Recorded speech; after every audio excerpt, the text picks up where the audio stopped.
Hello বন্ধুরা, আমার নাম রোহন, আমার বয়স ২৫ বছর। মেয়েদের চেয়ে বয়স্ক মহিলাদের প্রতি আমার সবসময় বেশি আগ্রহ ছিল। তাদের স্থির ভঙ্গি, সুন্দর শরীর এবং গভীর কথোপকথন আমাকে অন্য এক জগতে নিয়ে যায়। যখনই আমি তাদের কাছে থাকি, এক অদ্ভুত শান্তি এবং আনন্দ অনুভব করি। স্কুলের পড়াশোনা শেষ হয়ে গিয়েছিল এবং এখন আমি কলেজে ভর্তি হতে যাচ্ছিলাম। আমি একটি ভালো কলেজে ভর্তি হয়েছিলাম, কিন্তু আসলে সমস্যা ছিল যে কলেজটি শহরে আর আমার বাড়ি গ্রামে। প্রতিদিন যাতায়াত করা খুব কঠিন ছিল, তাই আমাকে শহরে থাকার জন্য একটি ভাড়া বাড়ি খুঁজতে হয়েছিল। আমি অনেক জায়গা দেখলাম, কিন্তু হয় ভাড়া অনেক বেশি ছিল কিংবা পরিবেশ ঠিক ছিল না। তারপর একদিন আমি এমন একটি বাড়ি পেলাম যা ঠিক ছিল এবং আমার বাজেটের মধ্যেও। কিন্তু আসলে আশ্চর্য হলাম যখন আমি সেই বাড়ির মালকিনকে দেখলাম। কেউ আমাকে বলেছিল যে একজন কাকা রয়েছে, তার কাছে ২-৩টি ঘর খালি আছে। তারপর কি, আমি সরাসরি কাকার বাড়িতে গেলাম এবং দরজায় টোকা দিলাম। তিনি দরজা খুললেন, আমি তাকে দেখেই তো হয়ে গেলাম। সামনে একজন ৫০ বছরের মহিলা দাঁড়িয়েছিলেন, গোঁড়ারং, তীক্ষ্ণ চোখ, মনে হচ্ছিল তিনি এখনও ৩০ বছরের। তিনি এমন ছিলেন যে কোনো পুরুষই তার উপর মুগ্ধ হয়ে যাবে। আমার আগে থেকেই এমন মহিলাদের পছন্দ ছিল। তার শরীরের প্রতিটি অংশ, তার প্রতিটি নড়াচড়ায় আমাকে তার দিকে টানছিল। আমি তার দিকে এমনভাবে তাকিয়েছিলাম যেন একজন তৃষ্ণার্ত জল দেখছে। তার প্রতিটি ভঙ্গিতে এক অদ্ভুত নেশা ছিল যা আমাকে মাতাল করে তুলছিল। ঠিক তখন তিনি আমাকে জিজ্ঞেস করলেন, বলুন, কি কাজ? তার কণ্ঠে এক অদ্ভুত মধুরতা ছিল যা আমার কানে বাজছিল। আমি একটু সংকোচের সাথে বললাম, জি জি কাকা, কেউ আমাকে বলেছিল যে আপনার কাছে একটি ঘর খালি আছে। আসলে আমি পাশের কলেজে ভর্তি হয়েছি এবং আপনার ঘরটি ভাড়া নিতে চাই। তিনি হেসে বললেন, হ্যাঁ হ্যাঁ, ঘর খালি আছে, আপনি নিতে পারেন। তারপর তিনি আমাকে ভিতরে আসতে বললেন এবং তিনি এগিয়ে চললেন। আমি তার পিছনে পিছনে চলছিলাম এবং আমার চোখ শুধু তার দিকেই ছিল। তার হাঁটার ভঙ্গি, তার শরীরের লয়, সবকিছু আমাকে তার দিকে টানছিল। আমার ভিতরে এক অদ্ভুত আগুন জ্বলতে শুরু করেছিল। তার বাড়ির ভিতরের গন্ধ আলাদা ছিল, এক অদ্ভুত সুগন্ধ যা আমার ভিতরের অস্থিরতাকে আরও বাড়িয়ে দিচ্ছিল। তিনি আমাকে ঘরটি দেখালেন যা পরিষ্কার পরিচ্ছন্ন এবং বাতাস চলাচল করা ছিল। কিন্তু আমার চোখ ঘরের চেয়ে তার দিকেই বেশি ছিল। তার প্রতিটি নড়াচড়া, প্রতিটি ইশারা আমাকে তার দিকে টানছিল। আমি তার কাছে থাকতে চেয়েছিলাম। তারপর আমি তাকে ঘরের ভাড়া জিজ্ঞেস করলাম। তিনি যে ভাড়া বললেন তা একটু বেশি ছিল, কিন্তু আমার কোনো পরোয়া ছিল না। আমি যে কোনো মূল্যে এই ঘরটি নিতে চেয়েছিলাম। আমি তাকে বললাম, আমার এই ঘরটি পছন্দ হয়েছে, আমি এটি ভাড়া নিতে চাই। তিনি হেসে বললেন, ঠিক আছে, আপনি কাল থেকে আসতে পারেন। আমি হ্যাঁ বলে মাথা নাড়ালাম এবং মনে মনে খুব খুশি হলাম। পরের সকালে আমি আমার জিনিসপত্র নিয়ে প্রস্তুত ছিলাম। একটি পুরানো ব্যাগ, যাতে আমার কিছু কাপড়, বই এবং সেই অস্থিরতা যা গতকাল থেকে আমার মনে গেঁথে গিয়েছে।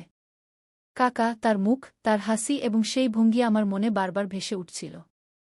মা আমাকে বিদায় দিতে গিয়ে বললেন, রোহন, শহরে সাবধানে থাকো, কোনো সমস্যা হলে ফোন করো। আমি হালকাভাবে মাথা নাড়ালাম, কিন্তু আমার মন ছিল অন্য কোথাও, সেই বাড়িতে, সেই মহিলার কাছে, যে আমার মনে এক অদ্ভুত আগুন জ্বালিয়ে দিয়েছিল। সন্ধ্যার অন্ধকারে আমি কাকার বাড়িতে পৌঁছলাম। গলিতে একটু নিস্তব্ধতা ছিল এবং তার বাড়ির বাইরের ছোট বারান্দাটি আমাকে তার দিকে টানছিল। আমি ব্যাগ কাঁধে ঝুলিয়ে দরজায় টোকা দিলাম। কিছুক্ষণ পর দরজা খুলল এবং সামনে তিনি দাঁড়িয়েছিলেন। কাকা, তার শাড়ি গা লাল রঙের ছিল, যার প্রান্ত হালকাভাবে বাতাসে লহরী দিচ্ছিল। তার চুল একটু এলোমেলো ছিল এবং তার মুখে ঘামের একটি ছোট ফোঁটা চকচক করছিল, মনে হচ্ছিল তিনি এইমাত্র রান্নাঘর থেকে এসেছেন। এসো রোহন, তার কণ্ঠে সেই মধুরতা ছিল যা আমার কানে মধুর মতো গলে যাচ্ছিল। আমার ভিতরে এক ঝড় উঠতে শুরু করল। হ্যাঁ কাকা, আমি একটু থেমে বললাম। তার নাম মনে মনে বলার সময় আমার শ্বাস যেন দ্রুত হয়ে গেল। তিনি হালকা করে হাসলেন এবং বললেন, ভিতরে এসো, জিনিসপত্র রেখে দাও, বাইরে গরম লাগছে নিশ্চয়। আমি তার পিছনে পিছনে চললাম। বাড়িতে একটু দনের সুগন্ধ ছিল যা আমার মনের অস্থিরতাকে আরও বাড়িয়ে দিচ্ছিল। আমার চোখ তার কাঁধে, তার শাড়ির লহরীতে এবং তার হাঁটার ভঙ্গিতে আটকে ছিল। যখন তিনি ঘরের দিকে ঘুরলেন, তার শাড়ির আঁচল একটু কাঁধ থেকে সরে গেল। আমার চোখ সেখানে আটকে গেল, তার কোমরের কোমল রেখা যা শাড়ির নিচে হালকাভাবে ফুটে উঠছিল। আমি তাড়াতাড়ি চোখ সরিয়ে নেওয়ার চেষ্টা করলাম, কিন্তু আমার মুখ গরম হয়ে উঠছিল। আমার ভিতরের আগুন কমরায় পৌঁছে আমি আমার ব্যাগ রেখে দিলাম। তিনি আমার কাছে এসে বললেন, রোহন, এই কামরাটা ঠিক আছে তো? কিছু দরকার হলে বলবে কি তার কণ্ঠে এক অদ্ভুত গরম ভাব ছিল যা আমার হৃদয় স্পর্শ করছিল। আমি শুধু মাথা নাড়ালাম কারণ আমার জিহ্বা যেন হারিয়ে গিয়েছিল। তিনি আমার ব্যাগ ঠিক করতে লাগলেন এবং ঠিক যখন তিনি ব্যাগটা তুললেন তার আঙুলগুলো আমার হাতের সাথে হালকা করে লেগে গেল। সেই স্পর্শ এত নরম, এত গরম ছিল যে আমার সমস্ত শরীরে এক শিহরণ ছুটে গেল। আমি তার দিকে তাকালাম, কিন্তু তিনি শুধু হাসছিলেন, যেন কিছুই হয়নি। আমার মনে এক ঝড় উঠছিল। সেই ছোট্ট মুহূর্তটা আমার জন্য এক অকথিত প্রতিশ্রুতির মতো ছিল। সেই রাতের খাবারের টেবিলে কাকি আমার সামনে বসেছিলেন। তিনি আমার জন্য গরম গরম পরোটা বানিয়েছিলেন। প্রতিবার যখন তিনি আমার প্লেটে পরোটা রাখতেন, তার আঙুলগুলো আমার প্লেটের কিনারা হালকা করে স্পর্শ করত। আমি তার প্রতিটি নড়াচড়ার গভীরভাবে লক্ষ্য করছিলাম। তার হাতের সেই নরম ভাব, চোখের সেই চমক, আর তার শাড়ির সেই পল্লব যা বারবার কাঁধ থেকে সরে যাচ্ছিল। একবার তার পল্লব এতটাই সরে গেল যে তার কোমরের এক অংশ স্পষ্ট দেখা যাচ্ছিল। আমার দৃষ্টি সেখানে আটকে গেল, আর সেই মুহূর্তে আমার জন্য পৃথিবী যেন থেমে গিয়েছিল। কাকি আমার দৃষ্টি লক্ষ্য করলেন, কিন্তু তিনি শুধু হালকা করে হাসলেন এবং তার পল্লব ঠিক করলেন। খাও রোহন, ভাববার জন্য পুরো রাত পড়ে আছে, তিনি ধীরে বললেন। তার এই কথায় আমার মনে নতুন এক ঝড় উঠল। পরের দিন সন্ধ্যায় আমি কামরায় পড়াশোনা করছিলাম, এমন সময় কাকি দরজা খটখট করলেন। রোহন, চা খাবে? তিনি জিজ্ঞাসা করলেন। আমি তৎক্ষণাৎ বই বন্ধ করে বললাম, হ্যাঁ, অবশ্যই কাকিকু। তিনি ভিতরে এলেন। তার হাতে দুটি পেয়ালা ছিল। একটি পেয়ালা আমার দিকে বাড়ানোর সময় তার শাড়ির পল্লব আবার হালকা করে সরে গেল। আমার দৃষ্টি তার কোমরের সেই নরম রেখায় আটকে গেল। আমি তৎক্ষণাৎ দৃষ্টি সরিয়ে নিলাম, কিন্তু আমার মুখ গরম হয়ে উঠছিল। কাকি সম্ভবত আমার ঘাবড়ানো লক্ষ্য করলেন, কারণ তিনি হালকা করে হেসে বললেন, কি হয়েছে রোহন? চা ঠান্ডা হয়ে যাবে। তিনি আমার সামনে বসে বললেন, রোহন, তোমার কলেজ কেমন চলছে? আমি বললাম, ঠিক আছে কাকি, এখনও সব নতুন নতুন। তারপর সাহস করে জিজ্ঞাসা করলাম, কাকি, আপনি এখানে একা কিভাবে থাকেন? মানে বাড়িটা তো অনেক বড়। আমার কথা অসম্পূর্ণ ছিল, কিন্তু তিনি বুঝে গেলেন। তিনি হালকা করে মাথা নিচু করে বললেন, একাকিত্ব তো অভ্যাস হয়ে যায় রোহন। আমার স্বামী চলে গেছেন, এখন 10 বছর হয়ে গেছে। আমার দুটি ছেলে আছে, কিন্তু তারা দুজনেই অন্য শহরে চাকরি করে। মাঝে মাঝে আসে। তার কথায় এক অদ্ভুত বিষাদ ছিল, কিন্তু তার চোখে সেই একই চমক ছিল যা আমাকে প্রতিবার তার দিকে টানত। আমি ধীরে বললাম, কাকি, আপনি বিরক্ত হন না? তিনি হালকা করে হেসে বললেন, বিরক্তিকে দূর করার উপায় খুঁজে নিতে হয়। যেমন বাগান করা, বই পড়া, আর এখন তুমি এলে, তাই হয়তো এখন একটু কম একাকিত্ব লাগবে। তার এই কথায় আমার হৃদয়ের স্পন্দন আরও বেড়ে গেল। তিনি কি সত্যিই এমনটা ভাবছিলেন, নাকি এটা শুধু তার কথা বলার সেই নরম ভাব? এক সকালে আমি আমার কামরায় প্রস্তুত হচ্ছিলাম, এমন সময় কাকির কণ্ঠ শুনলাম, রোহন, রোহন, একবার এদিকে আসবে। তার কণ্ঠে এক অদ্ভুত তাড়া ছিল। আমি তৎক্ষণাৎ বাইরে গিয়ে দেখলাম তিনি বাথরুমের দরজার পাশে দাঁড়িয়ে আছেন। তার শাড়ি ভিজে গিয়েছিল, আর তিনি একটি ছোট কাপড় ধরেছিলেন। রোহন, আমি তোয়ালে নিয়ে যেতে ভুলে গেছি। একবার আমার কামরা থেকে তোয়ালে এনে দেবে? তিনি বললেন। আমার মনে এক ঝড় উঠতে লাগল। আমি মাথা নাড়ালাম এবং তার কামরার দিকে দৌড়ে গেলাম। তার আলমারি খুলে তোয়ালে খুঁজতে লাগলাম। আমার মনে নানা রকম চিন্তা আসছিল। কাকি বাথরুমে, তার ভিজে শাড়ি, আর সেই পরিবেশ যা আমার ভিতরের আগুনকে আরও বাড়িয়ে দিচ্ছিল। আমি একটি নরম তোয়ালে নিয়ে বাথরুমের দিকে গেলাম। দরজাটা হালকা খোলা ছিল, আর আমি ধীরে বললাম, কাকি, তোয়ালে। তিনি দরজার পিছন থেকে হাত বাড়ালেন। ঠিক যখন আমি তোয়ালে তার দিকে বাড়ালাম, আমার আঙুল তার ভিজে হাতের সাথে লেগে গেল। সেই স্পর্শ এত গরম, এত নরম ছিল যে আমার সমস্ত শরীরে এক শিহরণ ছুটে গেল। আমি তার দিকে তাকালাম, কিন্তু দরজার আড়ালে শুধু তার বাহু দেখা যাচ্ছিল। আমার মনে এক অদ্ভুত অস্থিরতা ছিল। ধন্যবাদ রোহন, তিনি ধীরে বললেন, আর দরজা বন্ধ হয়ে গেল। আমি সেখানেই দাঁড়িয়ে রইলাম। আমার শ্বাস দ্রুত হচ্ছিল, আর আমার মনে সেই মুহূর্ত বারবার ফিরে আসছিল। কিছুদিন পরে কাকি বললেন, রোহন, আমার বাজারে যেতে হবে, কিছু জিনিস কিনতে হবে। সঙ্গে যাবে? আমি তৎক্ষণাৎ হ্যাঁ বললাম। আমি আমার বাইক বের করলাম, আর কাকি আমার পিছনে বসলেন। ঠিক যখন তিনি বসলেন, তার শাড়ির কিনারা হালকা করে আমার কোমর স্পর্শ করল। আমি বাইক স্টার্ট করলাম, আর যখন আমরা চলতে শুরু করলাম, তার শরীর আমার শরীরের সাথে হালকা করে লেগে থাকছিল।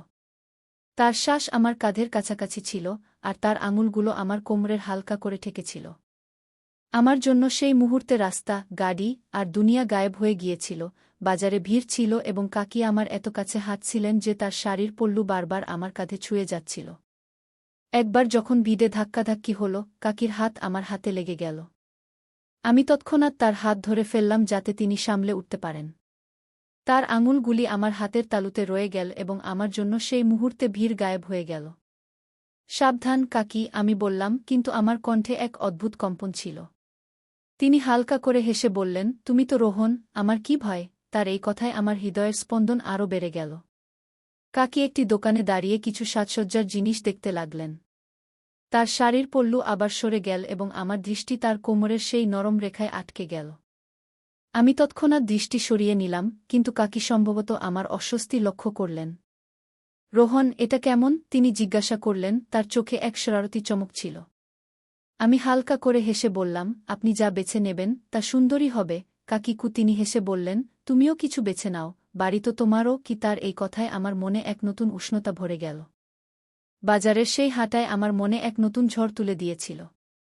কাকির আমার পিছনে বাইকে বসা, তার শরীর আমার শরীরে হালকা করে লাগা এবং তার নিঃশ্বাসের সেই উষ্ণতা, সবকিছু আমার মনে বারবার ফিরে আসছিল। তোয়ালের ঘটনা তো আমার মনে আগুনকে আরও দাবানলে পরিণত করেছিল। তার ভেজা আঙুলের সেই স্পর্শ, সেই অর্ধখোলা দরজা এবং তার কণ্ঠের সেই মধুরতা, আমি রাত জেগে সেই মুহূর্তগুলোর কথা ভাবতাম। আমার জন্য কাকি এখন শুধু গৃহকর্ত্রী ছিলেন না, তিনি এক রহস্য ছিলেন যিনি আমার হৃদয়কে প্রতিটি মুহূর্তে অস্থির করে তুলছিলেন। এক সন্ধ্যায় আমি আমার ঘরে বই নিয়ে বসেছিলাম, কিন্তু আমার মন পড়ায় ছিল না। আমার চোখ বারবার জানালার দিকে যাচ্ছিল, যেখান থেকে কাকির বারান্দার হালকা আলো দেখা যাচ্ছিল। ঠিক তখনই কাকি দরজা খটখট করলেন। রোহন, কি করছ? তার কণ্ঠে সেই ঝঙ্কার ছিল যা আমার কানে মধুর মতো গলে যেত। আমি তৎক্ষণাৎ বই সরিয়ে বললাম, শুধু পড়ছি কাকি। আপনি ভিতরে আসুন। তিনি ভিতরে এলেন, তার হাতে একটি ছোট ট্রে ছিল যাতে 2টি কাপ চা এবং কিছু বিস্কুট ছিল। কাকি ট্রে আমার সামনে রেখে বললেন, রোহন, এতক্ষণ পড়ছ, একটু মস্তিষ্ককে বিশ্রাম দাও, এই চা খাও। ও আমি চায়ের কাপ তুলে নিলাম এবং যেই আমি তা নিলাম, আমার আঙুলগুলি তার হাতে হালকা করে ছুঁয়ে গেল। সেই স্পর্শ এত নরম, এত উষ্ণ ছিল যে আমার সমস্ত শরীরে এক শিহরণ ছুটে গেল। আমি তার দিকে তাকালাম, কিন্তু তিনি শুধু হাসছিলেন, যেন কিছুই হয়নি। তিনি আমার সামনে বসে গেলেন এবং তার শাড়ির পল্লু আবার হালকা করে সরে গেল। আমার দৃষ্টি সেখানে আটকে গেল এবং আমার জন্য সেই মুহূর্তে পৃথিবী যেন থেমে গেল। কি হল রোহন? চা ঠান্ডা হয়ে যাবে, তিনি ধীরে বললেন, তার চোখে এক শরারতি চমক ছিল। আমি তড়িঘড়ি কাপটি ঠোঁটে নিয়ে গেলাম, কিন্তু আমার শ্বাস দ্রুত ছিল। চা খেতে খেতে আমি সাহস করে জিজ্ঞাসা করলাম, কাকি, আপনি এত বছর ধরে একা আছেন, কখনো মনে হয়নি যে এখন কারও প্রয়োজন আছে? তিনি কাপটি টেবিলে রেখে হালকা করে মাথা নিচু করলেন, তারপর এক গভীর শ্বাস নিয়ে বললেন, জানো রোহন, মানুষের কিছু প্রয়োজন হয়, এমন প্রয়োজন যা শুধু একজন পুরুষই পূরণ করতে পারে। কি? তার এই কথায় আমার মনে এক ঝড় উঠল। আমি তার দিকে তাকালাম এবং তার চোখ আমার চোখের সাথে মিলে গেল। এক মুহূর্তের জন্য আমার মনে হল তিনি আমার মনের কথা পড়ছেন। আমার মাথায় এক প্রশ্ন ঘুরছিল, কাকি কি আমার প্রতি আকৃষ্ট? তিনি কি আমাকে কিছু বলতে চাইছেন? আমার হৃদস্পন্দন বেড়ে গেল এবং আমার শ্বাস যেন আটকে গেল। কাকি, আপনি? আমি কিছু বলার চেষ্টা করলাম, কিন্তু আমার জিভ জড়িয়ে গেল। তিনি হালকা করে হেসে বললেন, এত ঘাবড়ানোর কি আছে রোহন? আমি শুধু আমার মনের কথা বলছিলাম। তোমার মতো যুবকের হয়তো এসব বোঝা কঠিন, কিন্তু জীবনে কিছু শূন্যতা এমন হয় যা ভারী হয়ে দাঁড়ায়। কি? তার এই কথায় আমার মনে আরও অস্থিরতা ভরে গেল। আমি ভাবতে লাগলাম, তিনি সত্যিই কি আমার প্রতি আকৃষ্ট, নাকি এ শুধু তার একাকিত্বের কথা? আমার দৃষ্টি তার দিকে আটকে ছিল, তার মুখের সেই নরম হাসি, তার শাড়ির সেই পল্লু যা এখনও হালকা করে সরে যাচ্ছিল এবং তার চোখের সেই চমক যা আমার ভিতরের আগুনকে আরও দাবানলে পরিণত করছিল। তিনি উঠে দাঁড়ালেন এবং বললেন, রোহন, এখন তুমি পড়ো, আমি রান্নাঘরে কিছু কাজ সেরে নিই। যেই তিনি যেতে লাগলেন, তার শাড়ির প্রান্ত আমার কাঁধে হালকা করে ছুঁয়ে গেল।